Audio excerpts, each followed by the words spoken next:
മക്കൾക്കും പേരക്കുട്ടികൾക്കും വരെ ജീവിക്കാനുള്ളതെല്ലാം സമ്പാദിച്ചു വെച്ചാണ് നടൻ പ്രേം നസീർ 59-ാം വയസ്സിൽ മരണത്തിന് കീഴടങ്ങിയത്.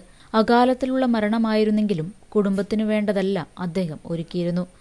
അതുകൊണ്ട് തന്നെ മകൻ ഷാനവാസിന്റെ ജീവിതവും സമ്പന്നതയിൽ തന്നെയായിരുന്നു. അഭിനയരംഗത്ത് അത്ര കാര്യമായി ശോഭിക്കാനായില്ലെങ്കിലും പ്രവാസ ജീവിതവും അവിടെ നിന്നും തിരിച്ചെത്തിയുമൊക്കെ വീണ്ടും തിളങ്ങാൻ ഷാനവാസ് ശ്രമിച്ചിരുന്നു. ഒരു വേള സീരിയലുകളിലേക്കും ചുവട് മാറ്റി. ഒടുവിൽ വൃക്കയെയും ഹൃദയത്തെയും അസുഖം ബാധിച്ചപ്പോൾ കഴിഞ്ഞ 4 വർഷമായി അസുഖക്കിടക്കയിലേക്ക് അദ്ദേഹത്തിന്റെ ജീവിതം മാറുകയായിരുന്നു. ഇപ്പോഴിതാ അദ്ദേഹത്തെ അവസാനമായി ഒരു നോക്ക് കാണാൻ എത്തിയിരിക്കുകയാണ് കൂട്ടുകാരും സഹപ്രവർത്തകരും. പ്രേംകുമാർ മുതൽ ഭീമൻ രഘു തുടങ്ങിയവർ അദ്ദേഹത്തെ അവസാനമായി കാണാനെത്തിയിരുന്നു.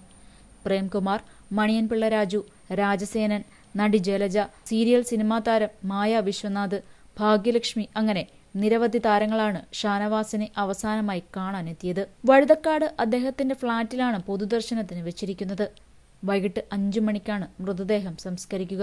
കാണാനെത്തിയവരെല്ലാം അദ്ദേഹത്തിന് തൊഴുകൈകളോടെ നിന്ന് പ്രാർത്ഥനയോടെയാണ് മടങ്ങിയത്. സീരിയൽ താരം മായ വിശ്വനാഥ് അദ്ദേഹത്തിന്റെ കാലുകൾ തൊട്ട് വണങ്ങിയാണ് മടങ്ങിയത്.